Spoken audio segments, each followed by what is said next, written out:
Vamos directamente a la situación que se está viviendo en México. Millones de mexicanos, de hecho, se quedaron este viernes en sus casas para protegerse de un virus de influenza que está siendo calificado por científicos de raro, de extraño, de un virus con características nuevas para humanos y para el mundo científico. Hoy por hoy, la principal amenaza es pequeña y prácticamente invisible. Se trata del virus de la influenza convertido en epidemia y que ha obligado a las autoridades a declarar una situación de emergencia. Según los expertos, es un virus nuevo, desconocido, surgido de una combinación de material genético de cerdos, aves y humanos. Paralelamente con el virus ha surgido también una psicosis colectiva que se agudizó entre la población mexicana tras la decisión de las autoridades de cancelar las clases este viernes en todos los niveles educativos como medida preventiva. Porque nunca había hecho eso el presidente, que faltaran los niños a la escuela, ni cuando hace mucho frío. También se cerraron guarderías, museos, bibliotecas, se cancelaron conciertos y funciones de cine. El control se extiende, por supuesto, a los aeropuertos, ante el temor de exportar el letal virus.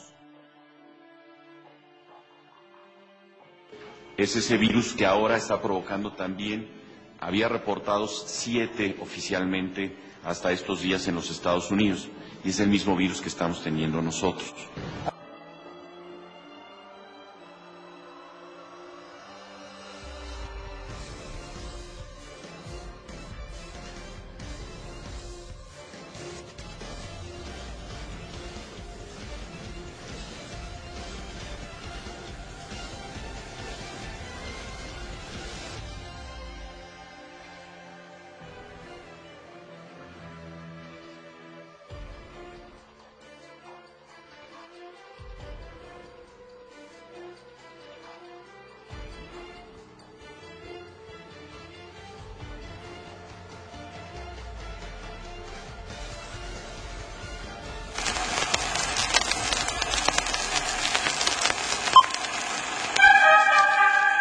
The 1940s have been a decade of breakthroughs and developments in medicine and psychiatry. Scientists have developed a new technology to cure mentally ill adults. With the use of electroshocks, the minds of sick patients are being wiped clean, giving them a fresh start. On this blank slate, physicians then imprint a new, healthy personality. Remaking people, shocking them into obedience. This is a story about that powerful idea. In the 1950s, it caught the attention of the CIA. The agency funded a series of experiments. Out of them was produced a secret handbook on how to break down prisoners. The key was using shock to reduce adults to a childlike state.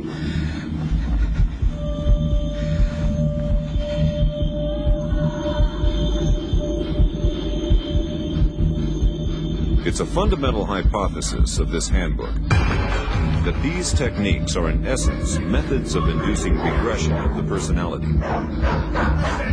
There is an interval, which may be extremely brief, of suspended animation, a kind of psychological shock or paralysis.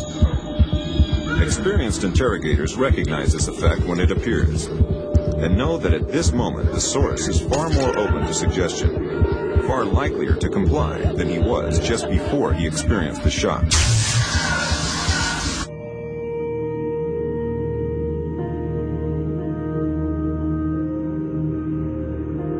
But these techniques don't only work on individuals.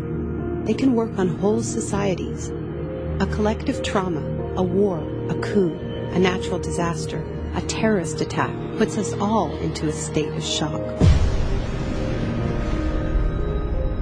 And in the aftermath, like the prisoner in the interrogation chamber, we too become childlike, more inclined to follow leaders who claim to protect us. One person who understood this phenomenon early on was the most famous economist of our era, Milton Friedman. Friedman believed in a radical vision of society in which profit and the market drive every aspect of life, from schools to healthcare, even the army. He called for abolishing all trade protections, deregulating all prices, and eviscerating government services. These ideas have always been tremendously unpopular, and understandably so. They cause waves of unemployment, send prices soaring, and make life more precarious for millions. Unable to advance their agenda democratically, Friedman and his disciples were drawn to the power of shock. The subject should be rudely awakened and immediately blindfolded and handcuffed. When arrested at this time, most subjects experience intense feelings of shock, insecurity, and psychological stress. The idea is to prevent the subject from relaxing and recovering from shock.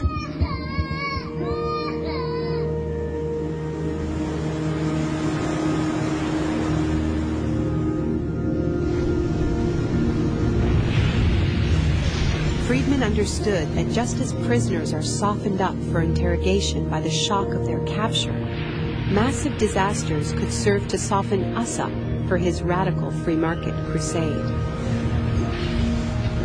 He advised politicians that immediately after a crisis, they should push through all the painful policies at once before people could regain their footing. He called this method economic shock treatment.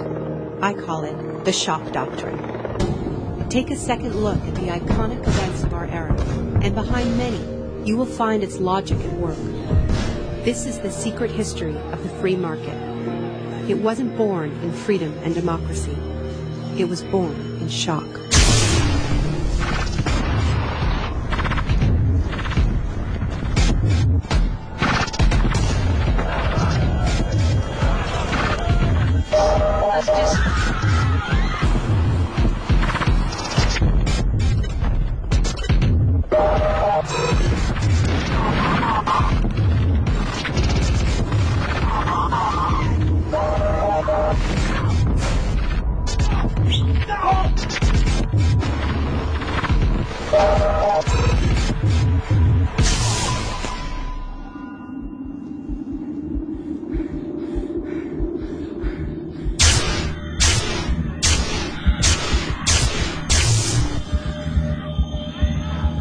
Isolation, both physical and psychological, must be maintained from the moment of apprehension. The capacity for resistance is diminished by disorientation. Prisoners should maintain silence at all times. They should never be allowed to speak to each other. There's one other thing I've learned from my study of states of shock. Shock wears off. It is by definition a temporary state. And the best way to stay oriented, to resist shock, is to know what is happening to you and why.